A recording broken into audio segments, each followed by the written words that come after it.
बुद्धं नमामि, धम्मं नमामि, संघं नमामि। नमस्कार, मैं अंजलि सोनी आपके समक्ष बौद्ध साहित्य का एक महत्वपूर्ण ग्रंथ जातक साहित्य आपके समक्ष प्रस्तुत करने जा रही हूँ। जातक साहित्य मूल रूप से पाली भाषा में लिखा गया है और इसमें लगभग 550 गाथाएं हैं। जातक कथाएं सुत्त पिटक के खुद्दक निकाय संग्रह के अंतर्गत आती हैं।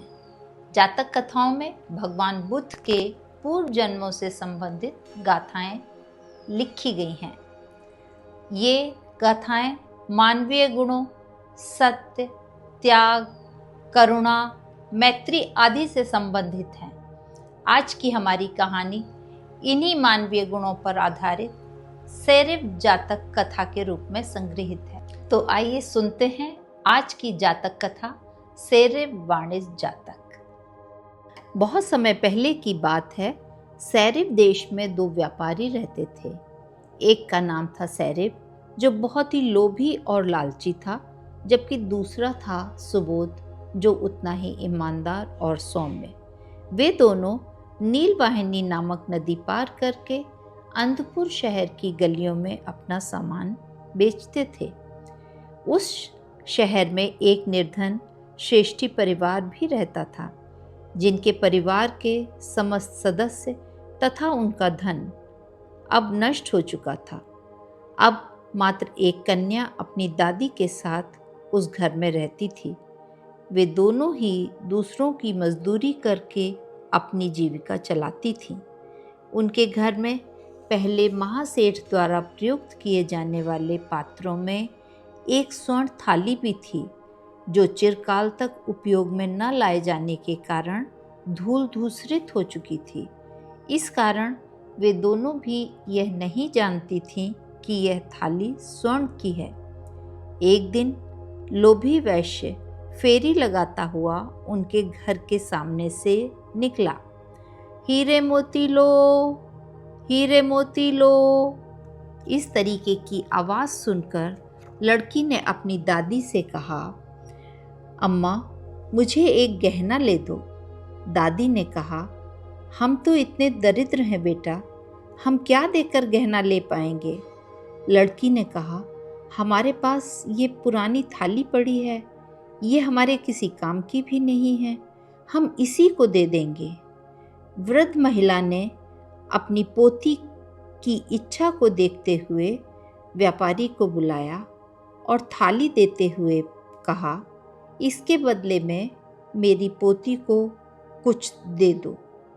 व्यापारी ने थाली को हाथ में लेकर जांचा परखा। उसे यह ज्ञात हो गया कि यह थाली सोने की है, पर प्रकट रूप से उसने वृद्ध महिला से कहा, यह कितने दाम की होगी, यह तो आधे माह से मूल्य की भी नहीं है। कहकर थाली को भूमि पर फेंक कर वह व्यापारी चला गया। कुछ दिन पश्चात उसी गली में दूसरा व्यापारी, जिसका नाम सुबोध था, फेरी लगाता हुआ पहुंचा। हीरे मोती ले लो, हीरे मोती ले लो। लड़की ने व्यापारी की आवाज़ सुनकर पुनः अपनी दादी से कहा, यह व्यापारी मृदुभाषी तथा सौम्य दिख रहा है, आशा है ये हमारी थाली ले लेगा। वृद्ध महिला के स्वीकृति देने पर लड़की ने व्यापारी को बुलाकर उस थाली को दिखाया। व्यापारी ने थाली को जांचा और परखा और कहा, अम्मा, यह थाली लाख मूल्य की है। थाली के मूल्य का सामान मेरे पास नहीं है। वृद्ध महिला ने कहा, आर्य, पहले आया व्यापारी यह आधे माह से मूल्य की भी नहीं है, कहकर थाली को जमीन पर पटक कर चला गया था। यह थाली निश्चित ही तेरे पुण्य प्रताप से ही सोने की हो गई होगी, अतः हम इसको तुम्हें देते हैं। इसके बदले तुम जो चाहो हमें देकर जा सकते हो। सुबोध के हाथ में 500 का आशापण और 500 के मूल्य का सामान था। वह समस्त सामान देकर तराजू और मात्र 8 का आशापण लेकर चला गया। शीघ्र ही नदी के किनारे पहुंच मल्ला को 8 कार्षापण देकर नाव पर चढ़ गया और बोला, शीघ्र ही चलो। इसके बाद दूसरा व्यापारी जो बहुत लोभी था महिला के घर पहुंचा और बोला, लाओ वो थाली, मैं तुम्हें कुछ दे ही दूं।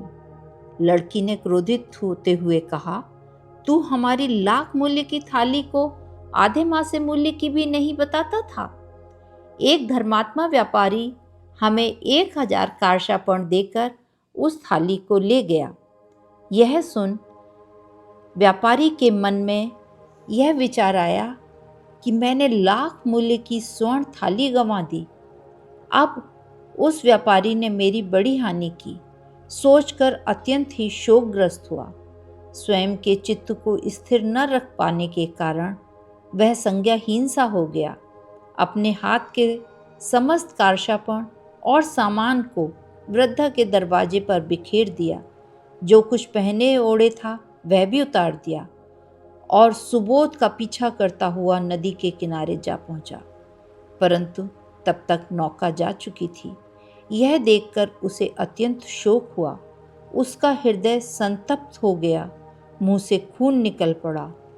सुबोध व्यापारी के प्रति शत्रुता का भाव मन में रखकर वह उसी क्षण मर गया। दूसरी ओर सुबोध व्यापारी दान आदि पुण्य करते हुए, धर्मानुसार कर्म करते हुए सुगति को प्राप्त हुए। इसकी कहानी से हमें ये शिक्षा मिलती है कि हमें सदैव सद्धर्म के मार्ग पर ही चलना चाहिए। यदि कोई व्यक्ति सद्धर्म के मार्ग पर नहीं चलता तो उसकी दुर्गति कहानी के चरित्र सैरिवा की भांति निश्चित है। आप सभी का बहुत बहुत धन्यवाद अंत तक हमारे साथ जुड़े रहने के लिए।